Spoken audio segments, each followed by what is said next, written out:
Hey guys, welcome back to our channel. I'm Chris. And I'm Lyra. And today we're reacting to disturbing cases of real killer Santas. Now before we get to this video, please comment down below what videos y'all want us to react to next as we will get to it. And also give this video a big thumbs up right now. Let's wait. Thank you. So there you go, guys. Let's start the video. Let's get it. There are countless Christmas horror movies focused on killer Santas. But maybe not so surprisingly, there have been some real-life killer Santas out there. And in this video, I'm going to tell you about the disturbing stories of a couple of them. Just a heads up, this video may not be holly jolly, and there are some darker themes. Hey. Okay.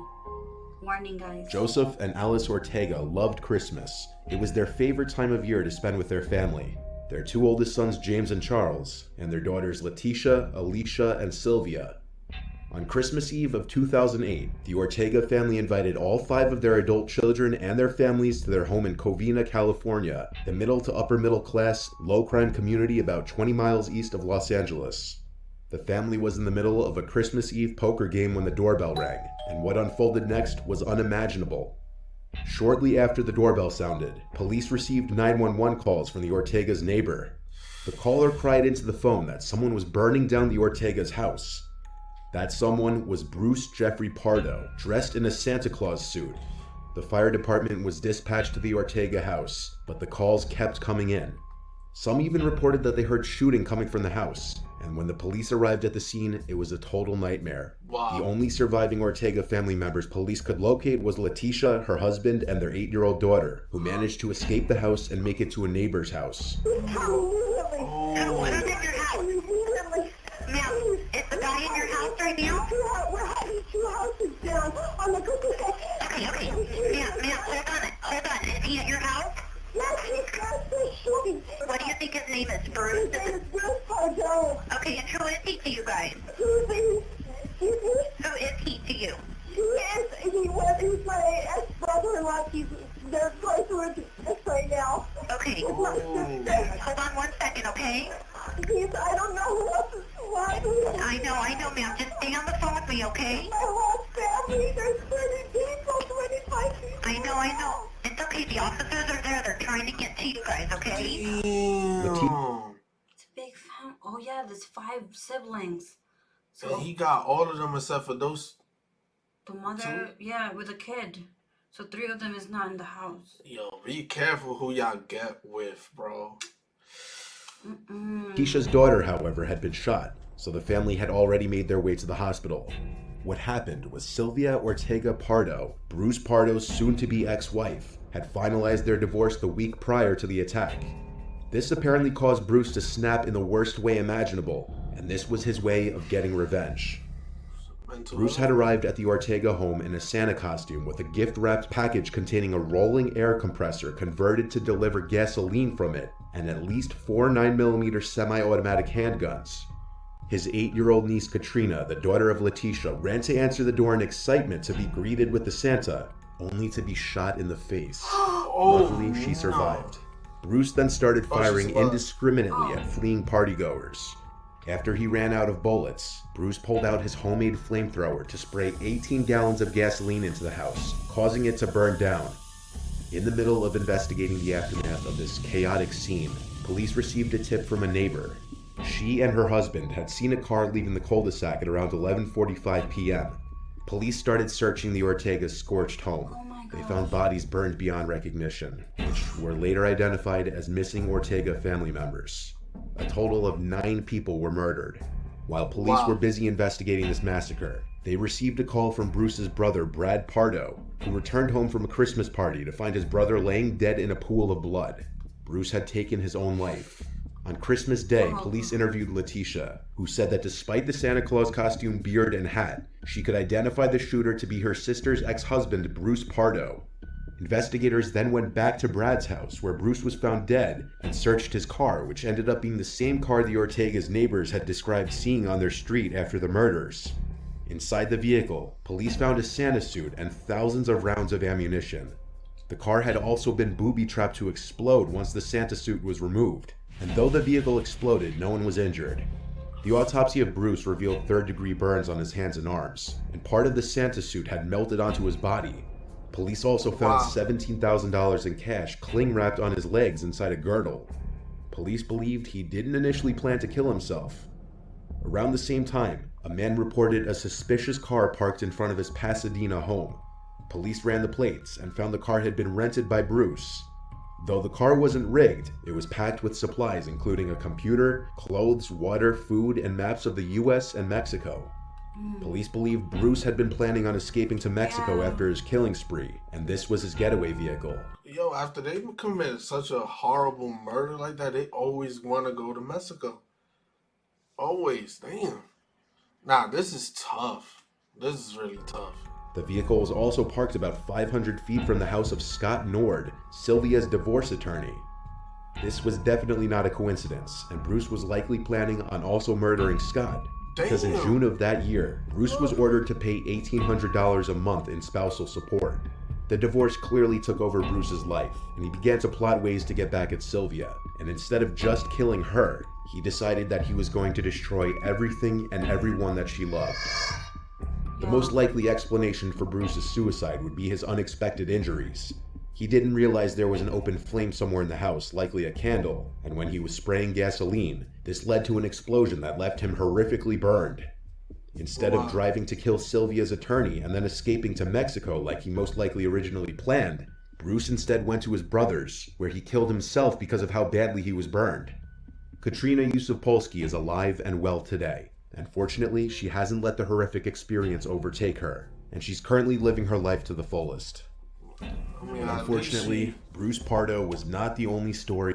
At least she got through it, bro. I know. Or getting through it. That's crazy. Fact. Of a killer Santa named Bruce. Bruce MacArthur was known as an outwardly jovial man who was the perfect Santa due to his ample white hair and beard, and so that's what he did as his second job. He was a Santa at Toronto's Agincourt Mall until as recently as 2016. Bruce was at the time 68 years old, and when he wasn't working as a mall Santa, he was working as a successful landscaper, trusted by his many clients to turn their yards into lush gardens. Damn, The what sick happened? thing is, Bruce's jolly personality he conveyed was just a front. The parents happily watching their kids on his knee, and his clients admiring their new lawns had no idea what Bruce actually was. A necrophile and a serial killer. Little did one of his clients know, he was turning their lush new garden into a graveyard. Between September 2010 and June 2017, Bruce murdered at least 8 men. His targets were usually vulnerable, having been poor, lonely, or new immigrants. All of Bruce's victims had arrived to what they thought was a safe country to explore their sexuality. Bruce's seemingly welcoming and friendly nature led his victims to thinking he was a friend and to trusting him. Then he would kill them. Bruce was described by colleagues and coworkers to be a great guy who always had a smile on his face. For 30 years, he was seemingly happily married to his wife Janice, who he had 2 children with and lived in a house in Oshawa with, a middle-class town very close to downtown Toronto. In the late 90s, however, Bruce came out of the closet, probably to the shock of his wife, and not long after suggesting that the two have an open relationship, he left his family and moved to Toronto. But he remained on speaking terms with his family. Bruce became a regular in gay neighborhoods and wanted to be part of the LGBT community. But pretty soon that community didn't want him to be a part of it, as he quickly earned himself a reputation of being trouble. In 2003, when in his late 50s, Bruce received his first criminal conviction for the assault of a man with an iron pipe in the man's home 2 years prior. Bruce turned himself into the police, and throughout the case, he maintained that he blacked out before the assault and didn't know why he did it. In January of 2003, Bruce pleaded guilty to 1 count of assault causing bodily harm and assault with a weapon. But thanks to his lawyers, Bruce didn't serve prison time. Rather, he was ordered to attend counseling for anger management and provide a DNA sample to police. A few months later, Bruce had his record suspended, so nobody would ever know that he'd been arrested at all. Damn. Bruce's landscaping business was busy enough to occasionally hire casuals, until one of those hires disappeared, Mahid Kayhan. Bruce admitted to police to knowing Mahid. He told police that Mahid had worked for him doing landscaping for a month, and the 2 men had a sexual relationship that Bruce claimed he broke off. Bruce was not a suspect at the time of the interview, He was treated as a witness in the missing persons cases. Bruce's approach to murder was usually the same: strangulation using a rope and metal bar. When his victims were dead, he'd pose their bodies and photograph them, sometimes in his apartment and sometimes in his red Dodge Caravan. One victim was posed wearing a fur coat and with a cigar in his mouth. Some had their beards and heads shaved, others had their eyes closed. Then he would take close-up photos of their genitalia. Bruce stored these dead body photo shoots in digital files on his computer. He then dismembered his victims, distributing their body parts in one client's garden, putting to use his knowledge and skill in gardening. In June of 2016, Bruce ended up in a police station after a guy he was having sexual relations with reported him for almost choking him to death while they were in the back of his van. The man managed to escape and report Bruce to the police. And for the second time, Bruce turned himself into the police.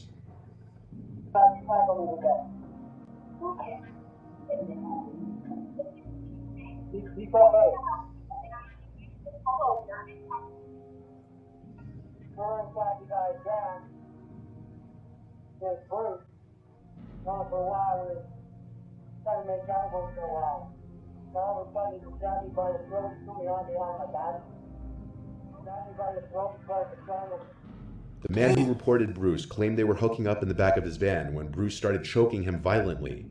The man claimed he barely managed to escape.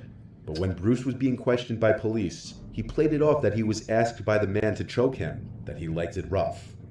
And I'm not gonna lie, any person that feel comfortable going in that van, it's crazy. Right? Oh my That gosh. man dirty as hell. Now you're under arrest. You were placed under arrest this evening for the offense of assault. Okay, you've been brought here 232 Division for the purposes of being investigated for that offense. Okay, so an allegation has been made against you, and this officer in just a moment is going to let you know exactly what that allegation is. Okay.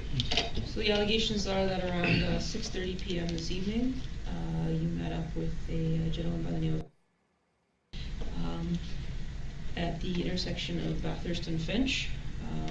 During the course of your involvement with him, there was an allegation made of an assault, which in choking was the allegation made, and that's basically why you're under arrest today, for that assault. Okay.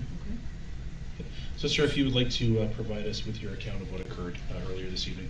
Well, we talked about going for dinner, and he said he needed to take a shower, so I said I'd meet him at the Tim Hortons at Finch and Bathurst. And so he arrived, and we were going to have sex, and he suggested do it in the back of his truck since it hadn't been used yet. It was a brand new truck. I said, well, there's more room in the back of my van.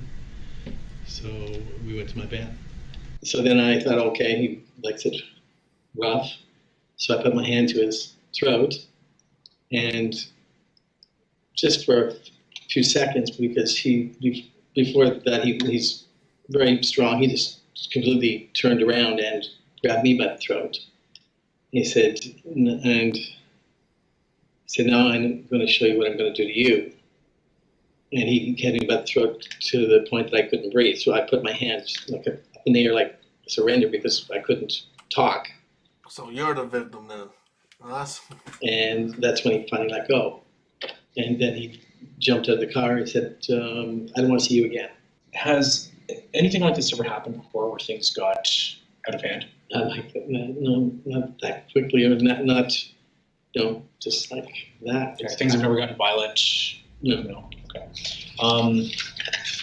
I thought he liked it rough. The police believed Bruce's story, and the case was dropped.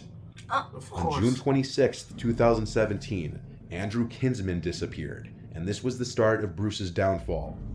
Andrew was different from Bruce's other victims. Andrew was well known and liked among Toronto's church and gay community, and he was the caretaker of his apartment building in Cabbagetown.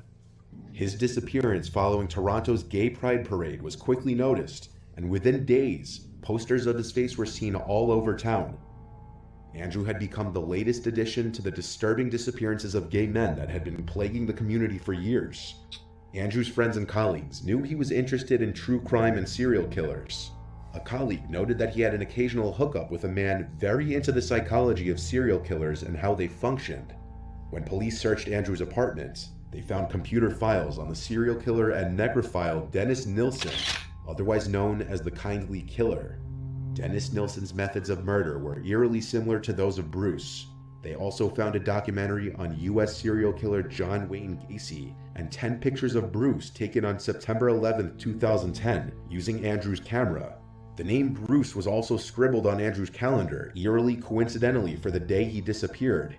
It's possible Andrew suspected Bruce was a killer and was doing his own investigation. Police discovered CCTV footage showing Andrew getting into Bruce's red 2004 Dodge Caravan. They finally had a suspect. In September of 2017, while Bruce was under surveillance, police took a coffee cup he discarded in the trash to obtain a sample of his DNA. 2 months later, Bruce dumped his caravan at a scrapyard, which was seized by the police and forensically examined. They found blood and semen connecting multiple victims to Bruce, including Andrew Kinsman and another victim, Salim Essen. This evidence allowed police to obtain a warrant to enter Bruce's home covertly without him being there. Forensic experts discovered photographs of Andrew and Salim on his computer, taken after both men were dead. The timing of this discovery was impeccable, because Bruce was likely about to commit another murder. The next day, police witnessed a younger man arrive at Bruce's apartment building in Toronto. The man was likely to be Bruce's next victim. They raided Bruce's apartment, finding the man who entered his apartment naked and handcuffed to the bed with a black bag over his head. None of this was done with his consent, and he was screaming for help. Bruce was arrested and charged with the murders of Andrew and Salim. A deeper search of his apartment revealed files on each of his 8 victims, and souvenirs from each of his crimes. They included ropes and a metal bar used in the strangulations, jewelry from multiple victims, and a notebook from Salim. They also found a file he'd already prepared for the man they'd saved, confirming that he was close to having the same fate as the other 8 known victims. Wow. Police checked 75 properties that Bruce had worked on, and at one client's property in Leaside, they found body parts from the 8 victims in large planter boxes and an adjacent ravine. Yo, how crazy is that? You're working on a house and they putting dead bodies in your crib. Oh my gosh. Oof, no. In the backyard of the crib? Oh, hell no. That's nuts. Karen Fraser, the homeowner, was shocked and stated that Bruce was the best friend, neighbor, relative anyone could want. A similar description many others used for him in the past. But one major question still stands. Were there only 8 victims? Bruce entered a guilty plea early in court proceedings, but showed no sign of remorse. He was given a life sentence on each murder charge. Between 1975 and 1978, 14 men from Toronto's gay community were murdered. The method of killings varied, including beating, strangulation, and stabbing. Police solved around half of the cases, but the rest remain cold cases. It seemed likely that Bruce was somehow linked to these other murders. For a seemingly jolly mall Santa to be capable of such atrocities makes you realize you never really know what kind of person somebody actually can be behind closed doors. Facts. That's true. All we can say about this is be careful who you hang around with, bro. Yeah, please. Who you choose to get with, who you choose to marry, all that. You never know. And mental health is real. It's a serious thing. It is. Well, that was crazy. Yeah. The burning of the house with all the people inside. Nah, that was crazy. He shot the little girl and she survived. I know. That was sad. But using that fire weapon as a weapon, Oh, I don't know. That's dangerous. that's crazy. And then the last one, And to those houses who has body parts in their garden. Oh, yeah, I feel bad for the people that are trying to. yeah. All they wanted was some landscaping, and they got dead bodies in their Exactly. backyard. Well, at least one of them, like, that was nuts. Mm. Guys, if you want us to continue watching more of these scary stories, please comment down below as we will get to it and react to it, all that good stuff. And also remember to keep on liking the videos, please. And Don't forget to smash the like button, subscribe to our channel, and turn on the notification button. we see you guys next time. Peace. Peace.